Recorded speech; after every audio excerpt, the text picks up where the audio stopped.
Hey there, beautiful souls, and welcome to another episode of Pain to Power, empowering you to heal from trauma, loss, and emotional wounds. I'm your host, Jill Ripley, and I'm here to walk beside you on this journey of healing, self-discovery, and soulful living. Today, I want to talk about something very close to my heart, and that's devotion.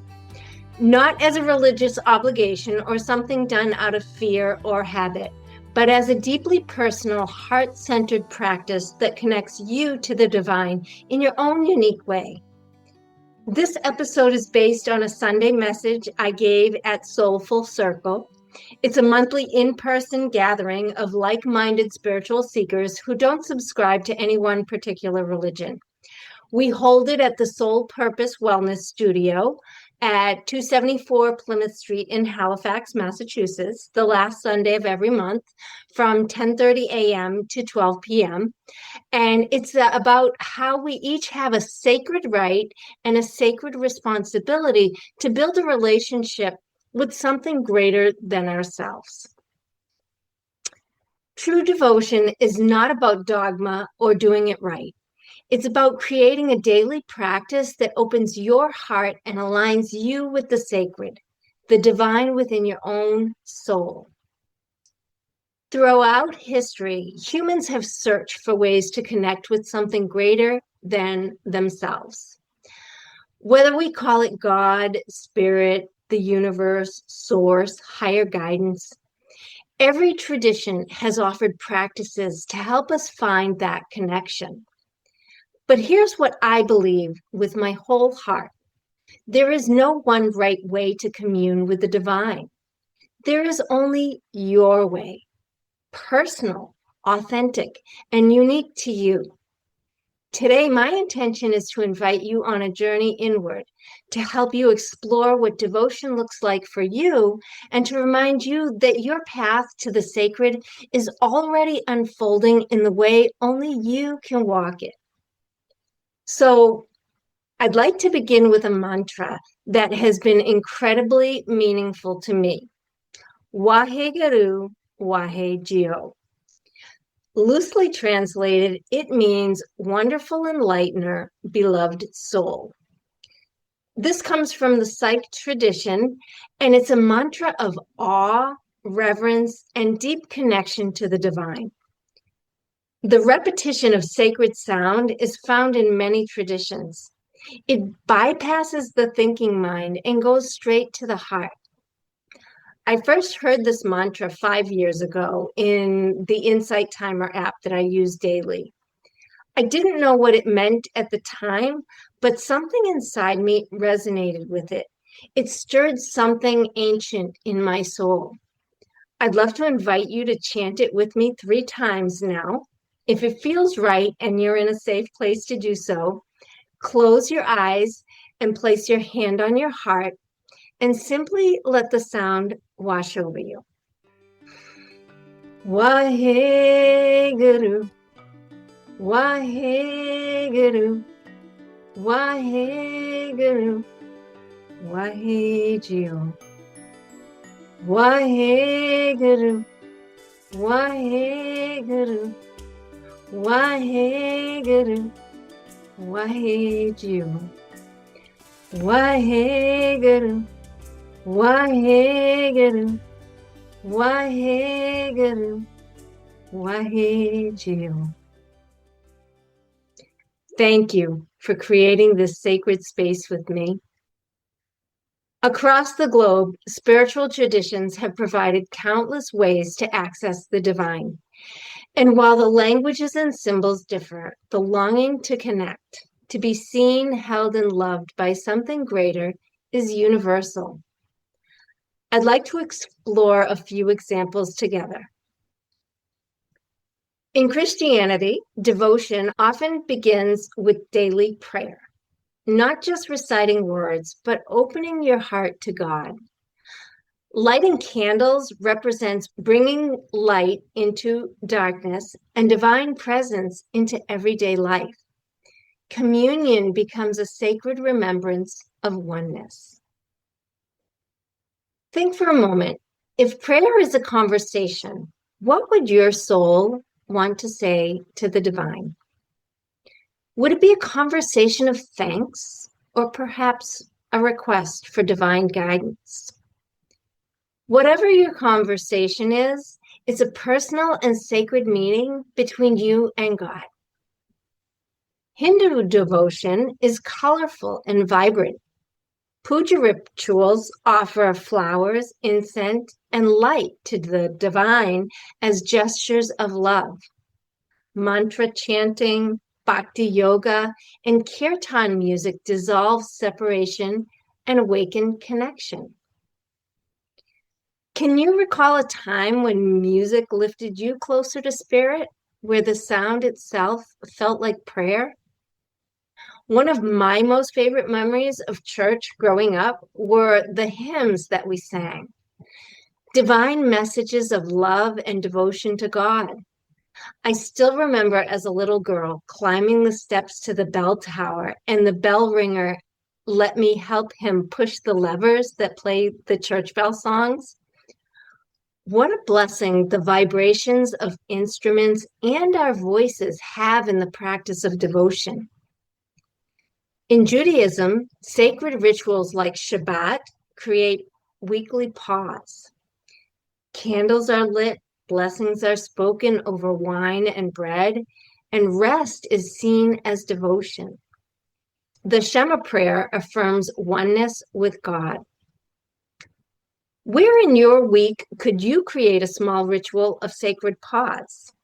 Could it be a few moments in the morning before the chaos of the day has had a chance to take hold? If you spend just a few minutes each morning, this sacred time between you and the divine can be the anchor that grounds you in your spirituality for the day.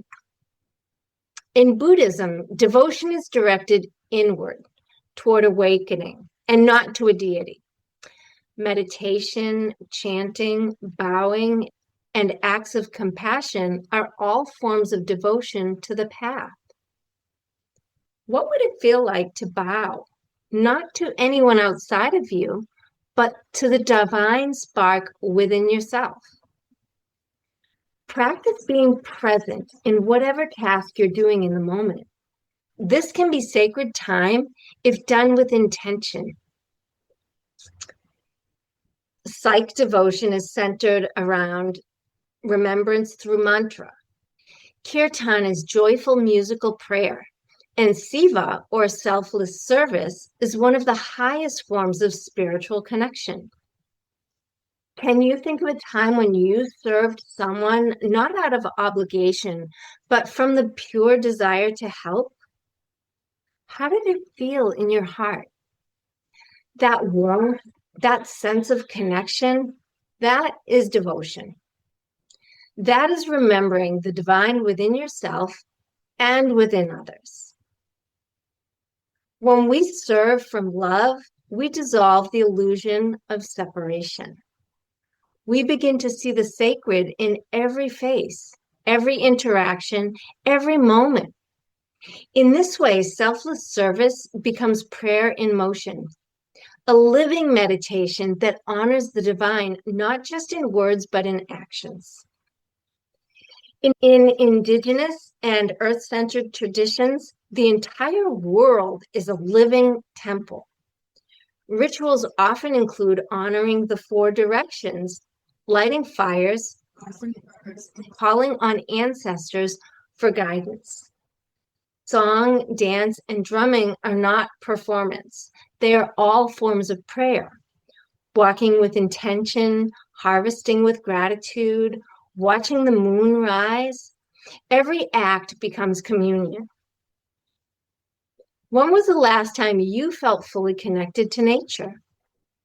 Was it on a walk in the forest or a sunset at the beach? Maybe just sitting watching the birds outside the window. What wisdom did it offer you? The goal here is not so much to educate you about all the sacred traditions, as it is to remind you that no matter how you choose to connect with higher guidance, it is exactly as it should be. Your connection to God is unique, personal, and sacred. And here's the truth. You don't need a temple, a guru, or a specific ritual to be devoted. Your path is sacred simply because it's yours. For me, devotion looks like this: a morning prayer before getting out of bed, meditation, affirmations, and mindful walks in nature, gratitude for my body, my breath, my life. My walks have become sacred time, feeling the sun on my skin, breathing the air, observing the trees. These moments are devotion, not because of what I do, but how I do it, with presence, with reverence, and with love. So let me ask you, what parts of life could become devotional with the shift of your awareness? Can making your coffee be a sacred act if done with gratitude? Can folding laundry become a blessing when you bless those who wear the clothes? Rituals are beautiful. They create structure and meaning, but relationship is what makes them alive. Lighting a candle without intention is just lighting a candle. Lighting it as an offering of gratitude or surrender transforms it into prayer. Your relationship with the divine is meant to be intimate, evolving, and uniquely yours. You don't have to follow one path or limit yourself to one practice. You're invited to explore, to blend, and to create a devotional rhythm that feels authentic to your soul. So here's a quick little practice you might like to try. Close your eyes if it's safe to do so. Take a deep breath and place your hand on your heart and ask silently, Spirit, how would you like me to connect with you today? Whatever arises, just trust it. Your soul already knows the way. Devotion isn't about perfection.